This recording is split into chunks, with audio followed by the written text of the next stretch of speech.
Welcome into the Full Force Fathers podcast. Dave, how are you doing today?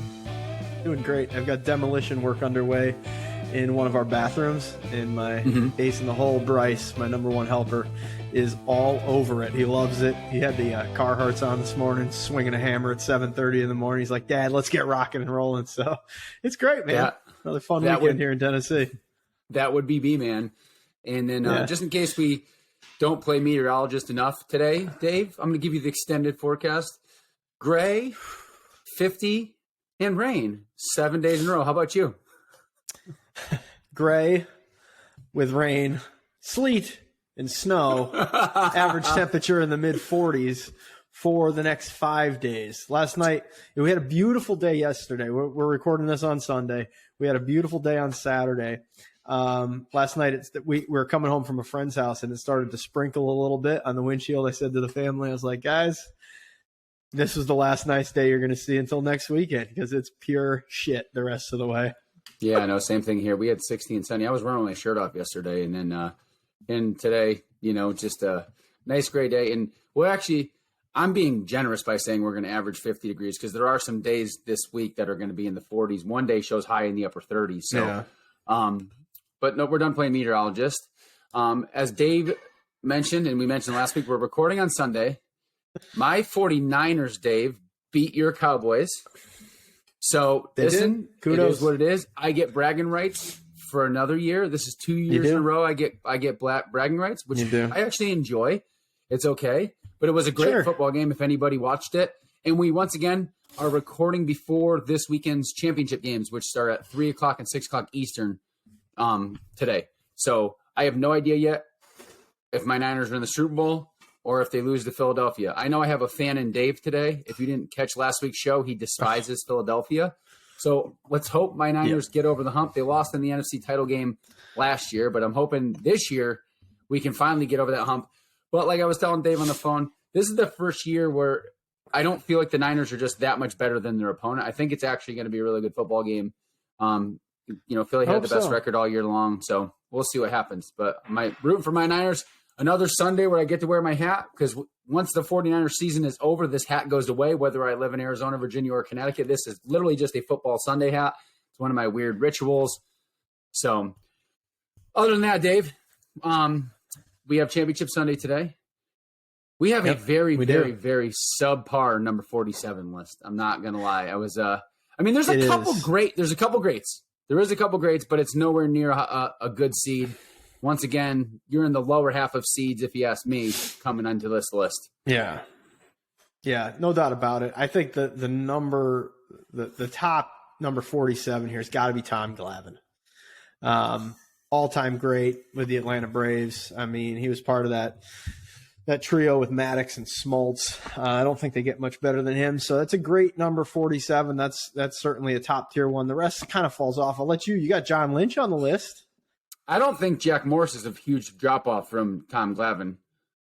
He played like 18 years in Major League Baseball. He's got like over 250 wins. I don't think he's a huge drop. But Glavine, I'd give the nod to Glavine. John Lynch obviously wore 47 as a player, Super Bowl champion with the Bucks, and I still think is the greatest defense I've ever seen, single defense, that or that 2000 Ravens defense, which was unbelievable when they destroyed. Who'd they beat? Oh, the Giants. They beat the Giants in the Super Bowl that year. But that 2000 Ravens team or this Buccaneers team, I think, what year was that? That was probably 2003. That wasn't very much after that Ravens team. But you had Warren Sapp and Simeon Rice and John Lynch. I mean, you had a lot of studs on that. I'm pretty sure Dexter Jackson won the MVP of the Super Bowl that year. He had 2 or 3 interceptions in that game. So John Lynch being on this list is a good one. I think the greatest nickname of all time, all my 2A fans out there like you will love Andrei Kirilenko, AK-47, had one of the great nicknames of all time. Awesome.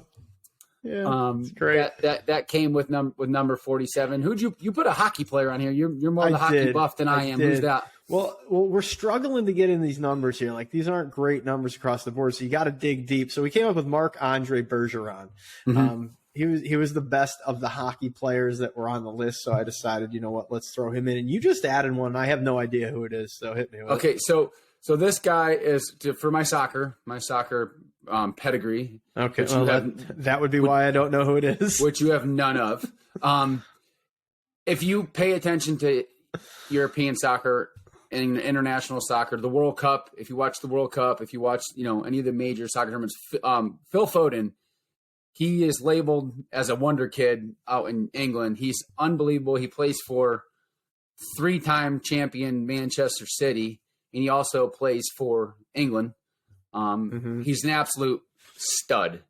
So if you watch soccer, if you watch soccer and you don't watch European soccer, then you probably won't know who he is. But Phil Foden is a world class.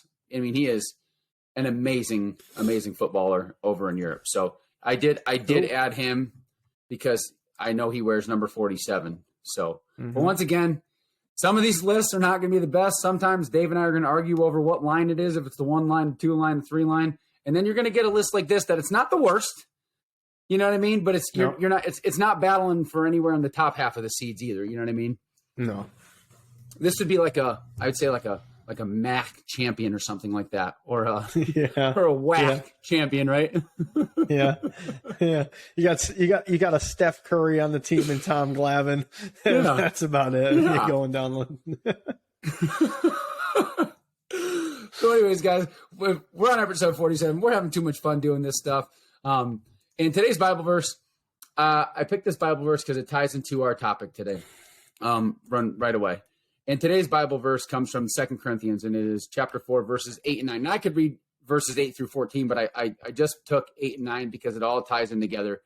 But 2 Corinthians chapter 4, verses 8 and 9. We are hard pressed on every side, but not crushed. Perplexed, but not in despair. Persecuted, but not abandoned. Struck down, but not destroyed. All right. Listen, shitty things happen in life. Life sucks. Okay. It's not always going to be perfect. But one thing that we all need to understand, and a lot of people, when something bad happens, why'd you let this happen to me, God? Right. That's a very common phrase from people when something bad, disaster, tragedy.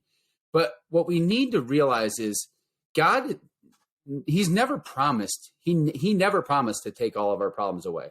So if you think that just because you pray, you're a Christian, all of a sudden nothing bad happens, that's not the case. All right. What God did promise, Dave, is he promised to stick with us through thick and thin, through all the crap in life, right? He is there to show us how to react. He's never going to abandon us. But sometimes I feel around Christianity and being a Christian or a Catholic, there's this false premise where like people think, oh, I'm a Christian, I believe in God and I pray. All of a sudden, no bad things happen, right? Yeah.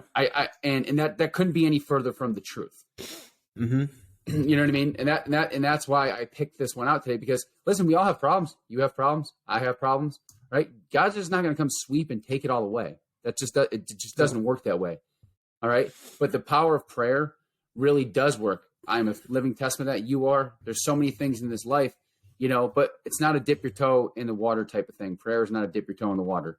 It is. You have to be like, it's a full submersion in prayer. You can't pray on Monday and then forget about it, and then 3 weeks later you're praying on Monday and you're like, God, why did this happen to me? You know what I mean? It doesn't work that way. You have to be fully engaged all the time, 24/7 when it comes to God. But it's the big takeaway is, he never promised to take away all our problems. He just promised that he would never abandon us, and he knows our problems. And he's there for us. You know what I mean? Mm-hmm. So, any thoughts on that one? Yeah, no, I completely agree. And the old saying, I think that we heard in the past, right, is, God's great. God has a greater plan. And I used to ask that question all the time when my mom died. I was like, God, why did you take away my mom? And what I ended up coming back to is just, there was a greater plan. For whatever reason, I had the strength to move on from that moment. She was needed in another place, and these things happen. It is a part of life. And you couldn't be more right when you're like, everybody thinks that just because you pray, just because you go to church, you read the Bible, that everything's going to be perfect in your life. And the fact of the matter is that it isn't. But if you believe in a greater power, if you believe in God, if you continue to pray, you're going to find the strength to move on from those situations, to be able to push through in the things that you're doing. Might not always be perfect, but that the Heavenly Father is always there and has his eye on you, watching out for you. And ultimately, when it all is said and done, you'll have a place that in eternity will always be perfect. Yeah, no, the word eternal, you just took the words out of my mouth. What people seem to forget too is this life that we live it's only temporary, right? Whether it's 6 months and the loss of a young child, or you live 100 years and you live a century, right? This is temporary. Mm-hmm. The goal is eternal life in heaven with God. That's the goal, right? So if you understand that first, before you, woe is me, why God, then it gives you some perspective, right? Because life is finite, right? It ends. There's a beginning and an end, but eternal life never ends. It's forever. So, and that's what I think that people, sometimes they struggle with that. So, but anyway, so today's topic, Dave, and I'm going to pose a question, and I really like, so for those of you that are listening, visualization is a huge, huge thing. Okay. So that's the main topic, but I want to pose it as a question, firsthand, Dave, and then we can kind of go back and forth and go over some stuff and notes that we both put in here. But the first question when I think of visualization and is what, this is an open-ended question to anybody that's listening. What do you want in life? Right? Is there a certain job that you want? Is there a certain, is it money? All right. Do you want to be a pro athlete? Do you want to be a millionaire? Do you want to be a soldier, live that military lifestyle? Do you want to be a mom or a dad? Do you want to be a burger flipper? Right? There's an ass for every seat is the old car saying, right? Do you want to be a lifty at a ski resort? Do you want to work 4 hours a day and then snowboard for the rest of your life? I know someone in my family that is perfectly content working at the ski resort, and they love it and they're the happiest person in the world. And I ask this question because it's, what do you want in your life?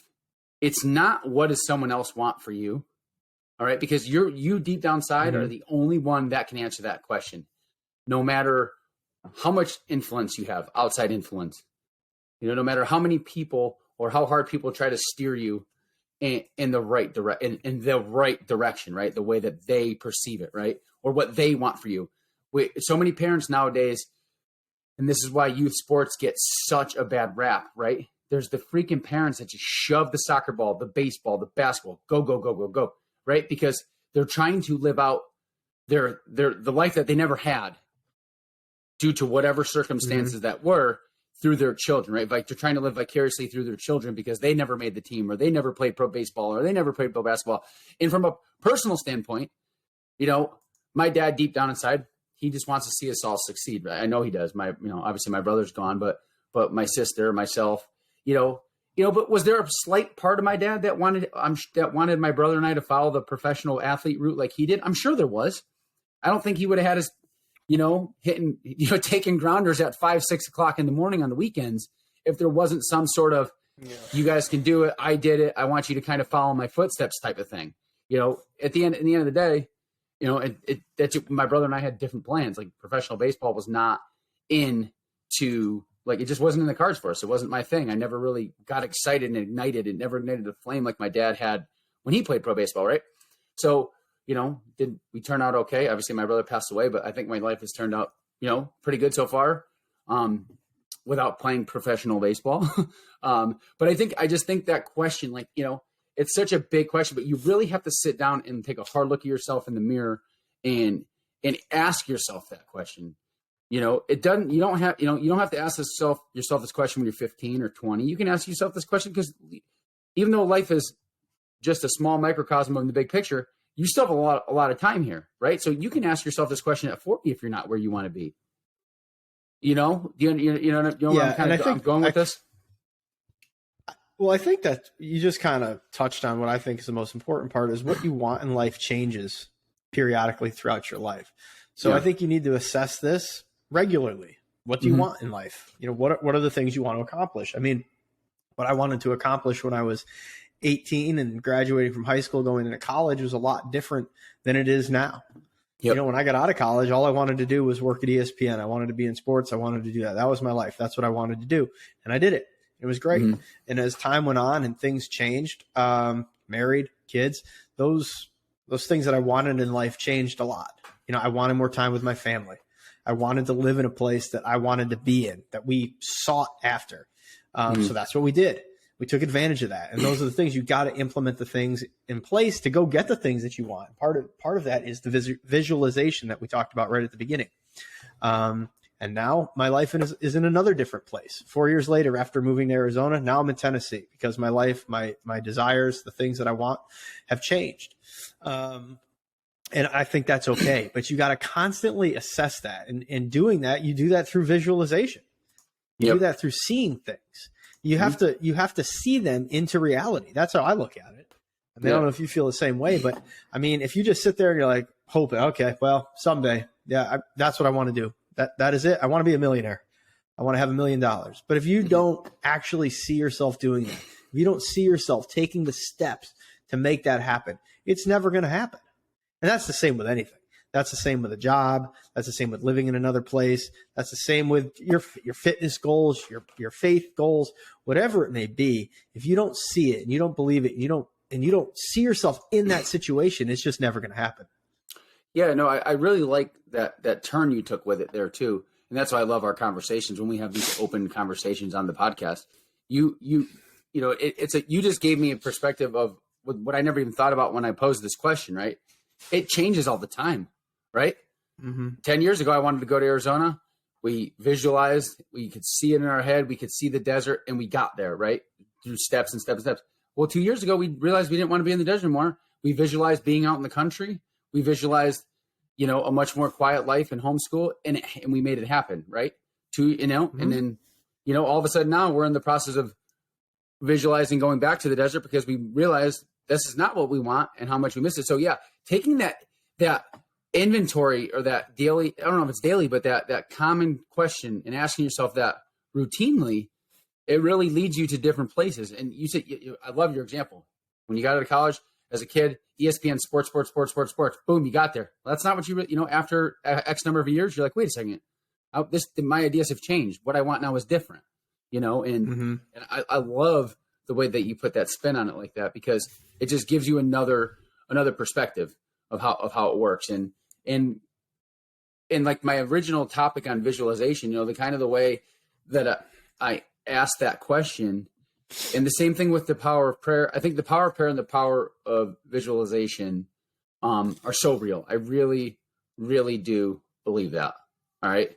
Because in your mind, if you have the ability to see and almost touch what you want, right?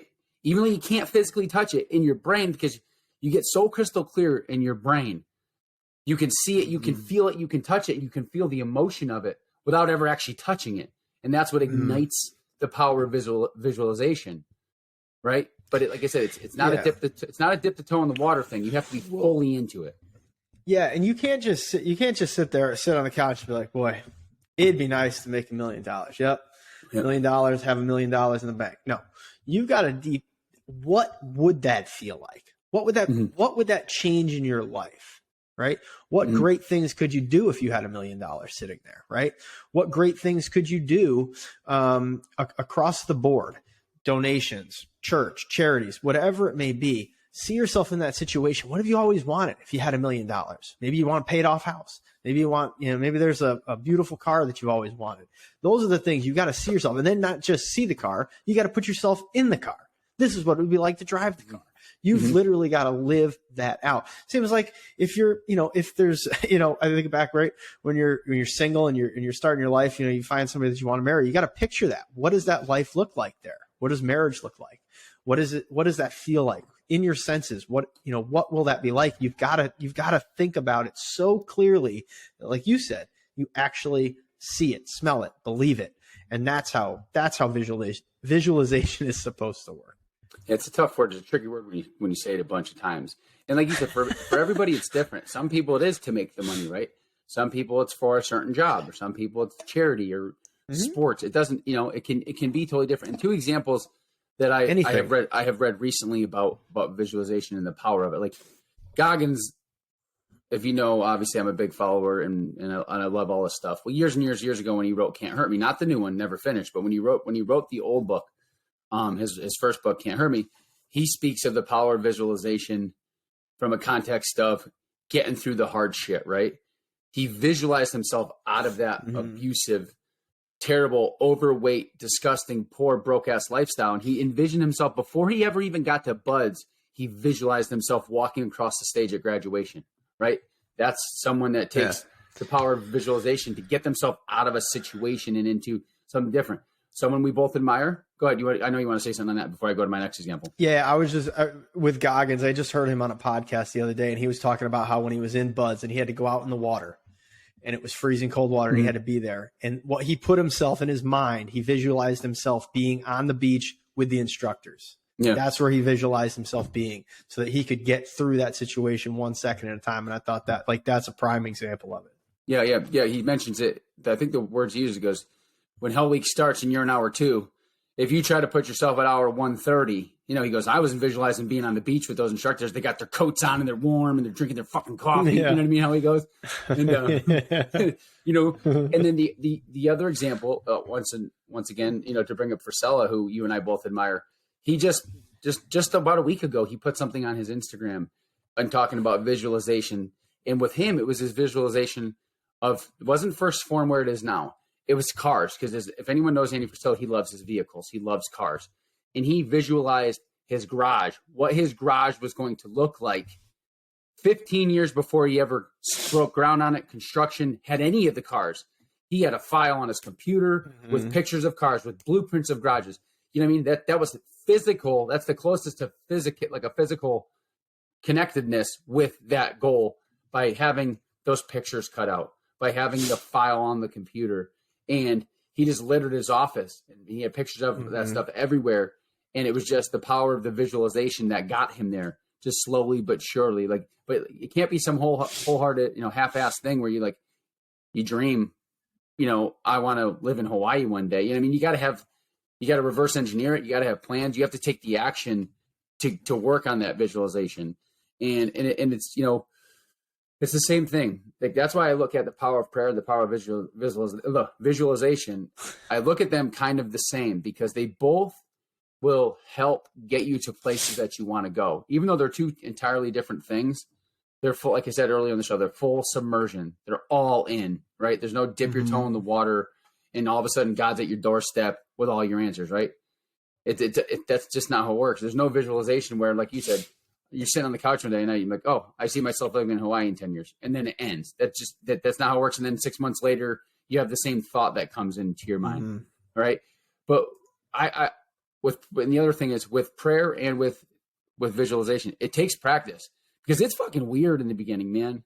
Like, sometimes you feel like you're sitting on your bed, or because what the vision of childhood prayer is, before you go to sleep at night, you hit your knees and you pray, right?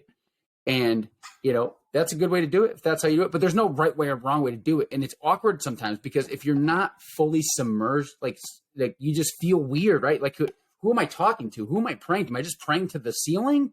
Am I just throwing this? Is it just in the wind?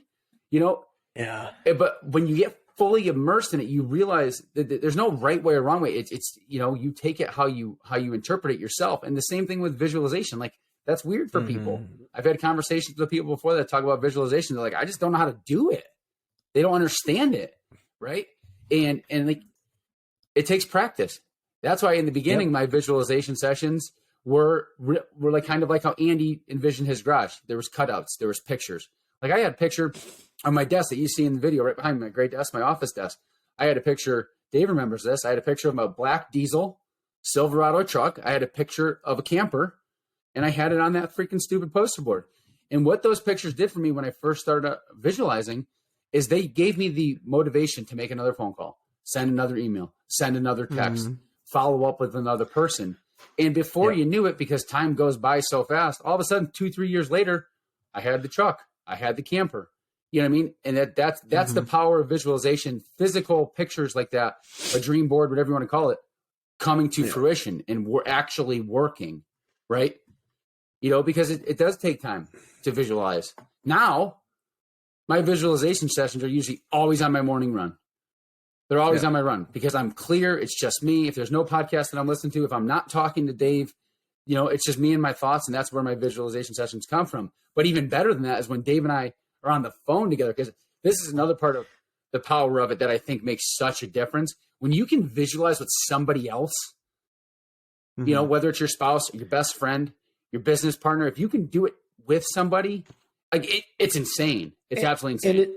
And it doesn't, you don't have to be visualizing about the same things, but it's there for the support, right? It's the support, listening to your dreams. What do you want? The motivation, help. Yeah, you got that. You know, you can do this. This is what you got to do. Help and work through those steps to actually make it a reality.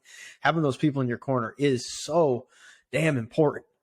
And it takes that visualization to a next level. I mean, I enjoy those times that we just kind of chat about it and we get down a rabbit hole and there we go. Because they are motivating. They keep you going, and making sure that picture is crystal clear in your mind. Yeah, no. And whatever it takes, like I said, whatever it takes, if you have a fit, you know, sometimes let's just see when you visualize yourself, let's just take a couple examples. You want a certain type of vehicle. You got to feel it, see it, right? Put a picture of that vehicle on your desk at your office. All right. Yep. You want to be fit. You want to be healthy. You want to have a six pack. All right. Maybe that type of visualization has to be right in front of you in the morning, like on your mirror. I can't tell you how many times I told Dave, take a fucking picture of yourself naked and shove it on your fucking mirror. I said, and I promise you'll never want to look the way you look ever again. Right. If there's a vision, I don't know, from a money standpoint, what is it? Is because monetary success is not about, it's not about things. It's not about material goods. Is there a certain charity, like Dave said earlier, that you want to give to? Well, make that part of your vision and part of your visualization. Right. Envision yourself handing a check for $10,000 to the charity of your choice because you just want to see something better in the community. You know, it's such. I mean, I can't understate it. I get so fired up about it. It is such a tool that works if you just commit to it.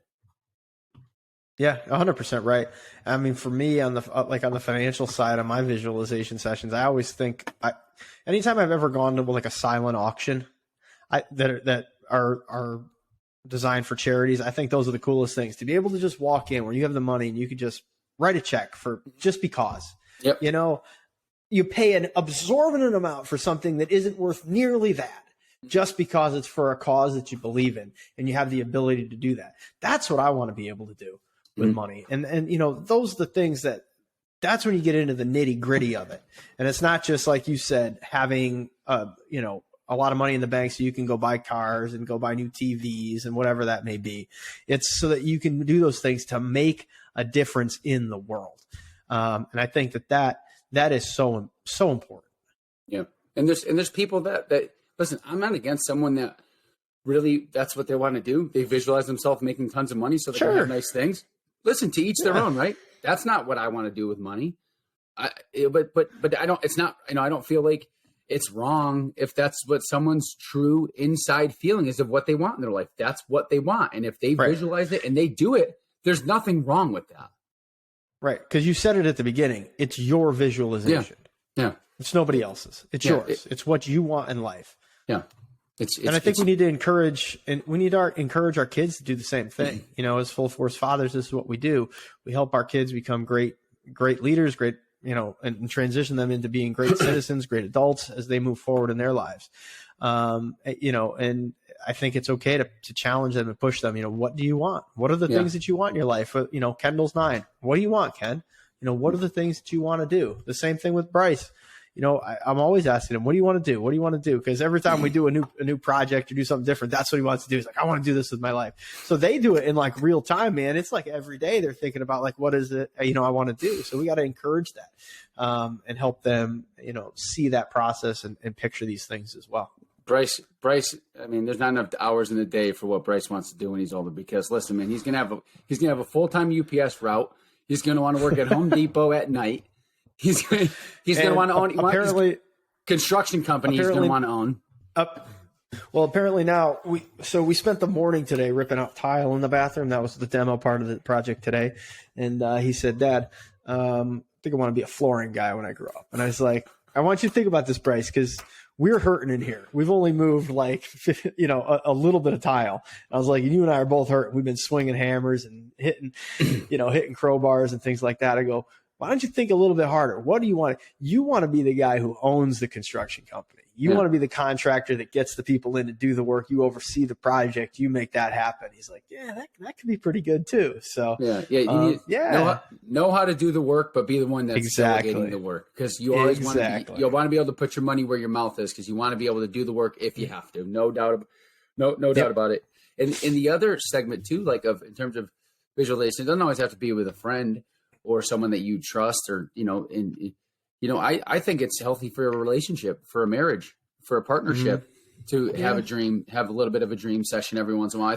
I don't know who I stole dream session from, because it ain't mine. Maybe it's Ramsey. Maybe when it's one of the Ramsey terms or whatever. Have a dream session or a date night with your wife and sit down. Andy and I had a dream session the other day. Just we were standing in the kitchen together. Because listen, visualization doesn't have to be an hour long. It doesn't have to be 10 minutes long. There's no timetable. It could be anything. And Andy and I were sitting in the kitchen the other day. It was literally a 1 minute conversation. And we just, for like 10 years from now, we want to have our house in the Colorado in the Rocky Mountains. We talked about it. And dude, that's just the dream. It's part of the plan. It's part of the visualization. And to do it with your spouse is so important, because you got to realize in any relationship, you got to be on the same page, right? You can't be on two different planets, because visualization doesn't work with your spouse unless you guys vision the same things, or you find a compromise. Right. Yeah. Casey and I do that all the time. We're on walks together. We'll just talk about the future. Where do we see ourselves being? What do we want to do? What does retirement look like? We talk about all those things, because it's so important, like you said, to be on the same page with your spouse in regards to those things. But we get crystal clear with our visualization on our walks. We get it down to where we want to be, what we want to see, the things we want to do. We put ourselves in that moment. Then we start putting a timeline on it too. We're like, all right, by this time, this is the plan. Yeah, and, it is. It's great. It's a great place to visualize Home Depot. Oh, well, dude, it is, but it isn't, because then you end up spending a fortune. No, if you go in there, if you're following your budget the way you're supposed to, it's fine. But if it is a great place to visualize what you see and what you want a bathroom to look like, what you want your house to look like, what tile do you want, like you're doing tile, what front door do you want? You know what I mean? What's your backyard going to look like? What plants? Like, visualization can get deep, deep, deep. And it wouldn't be an episode without tying 75 Hard into this, because I never really got, there's no such thing as being good at it, but I never really got so in depth in visualization until 75 Hard, because you become so disciplined. And it's one of the daily tasks in phase 1 and also phase 3. You have to dedicate 10 minutes to visualization, right? And 10 minutes, like I said, that's a good number. But it doesn't have to be 10 minutes. For 75 Hard, it has to be at least 10. I'm admit it. When I get going, you know me, because I'm like a nutcase. When I get going, dude, I'm 30 minutes in, and I'm like, whoa, dude, I got to stop, because I start taking down the names of streets and turning rights and lefts on roads that are in my brain that I'm like are so crystal clear in my mind that I'm like, all right, I got to step back, and now you got to do the work. Because the way that I look at it is this. Because dreams without a plan they're just dreams, right? No matter how you spin it, right? You can say you want to live in Hawaii. You can say you want $1 million. Those are just dreams, but without a plan, they're just dreams. And I don't ever want to be known as a dreamer, right? I want to be known as an achiever. I want to be known as a high achiever. I want to be known as a doer. I don't want to be just known as a dreamer. Brett was just a dreamer. That means you never accomplish shit if you just become a dreamer. I want to be a doer, man. And that's what I think as 4 Scholars, we need to strive to do. We got to be doers, right? We got to be achievers. And that's what the power of visualization will do for you. It turns you from a dreamer. You have to ignite that fire through the visualization to become a doer, to become an achiever. Agreed. Well said. Yeah. So what do you got for a book today, Dave? This one's phenomenal. Okay. This is one of the best books I've read in quite a while. That's saying something, because I've had some pretty good ones. Here it is. You see it without the glare? It's called The Go-Giver. Yep, The Go-Giver. It's by Bob Burg and John David Mann. And really what this breaks down to is the 5 laws of stratospheric success. Okay. And I'll take you a little story through it. So it starts off, it's about a guy who's in a sales job, and he's really stressing because he's getting to the end of another quarter where his numbers aren't where they need to be. So he gets connected with a guy who has incredible success. He's got more money than this guy could ever imagine having. He knows all sorts of people. And he's extremely successful. So he sets a meeting with him. And to his surprise, the guy schedules the meeting. No problem. Sure. Absolutely. We'll do the meeting.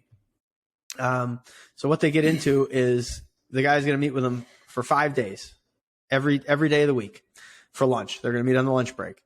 And the only caveat is that whatever this guy, the successful guy says to do, he's got to implement that law every day. He's got to go do whatever the law says that he needs to do. So as the week goes on, he finds himself doing these different things. And when he thinks that his back's against the wall, it's the end of the quarter, he ends up getting a phone call and getting the biggest deal he could have ever imagined in the world. And I'm just going to read the 5 laws, and then I'll let you go get the book and pick it up yourself and read it. Because, again, it's one of the best books I've read in a really long time. The first law is the law of value. Your true worth is determined by how much you give in value than you take in payment. Okay, that's the first. Number 2, the law of compensation. Your income is determined by how many people you serve and how well you serve them. Number 3, the law of influence. Your influence is determined how abundantly you place other people's interests first. Number 4, the law of authenticity. The most valuable gift you have to offer is yourself. And number 5, the law of I always have a hard time. Receptivity. Okay. The key to effective giving is to stay open to receiving. Okay.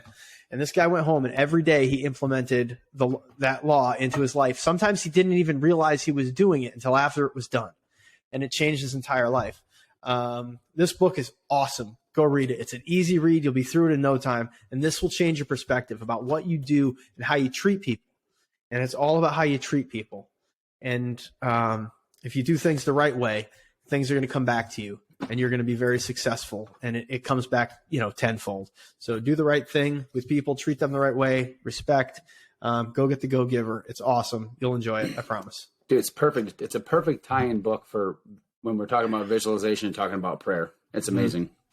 Yep. That's awesome. Yeah, guys, go get the Go Giver. Yeah. And I'm going to add that to my reading list as well here. But guys, that's episode 47. Go give visualization a try. Go give prayer a try. Go all in. I don't even say try. The hell with that. Go all in. Go all in. Fully submerge yourself in both and watch how it can change your life for the better. Dave, take us home, buddy. All right, everybody, get out there, live the full force life. We'll see you next week on episode 48.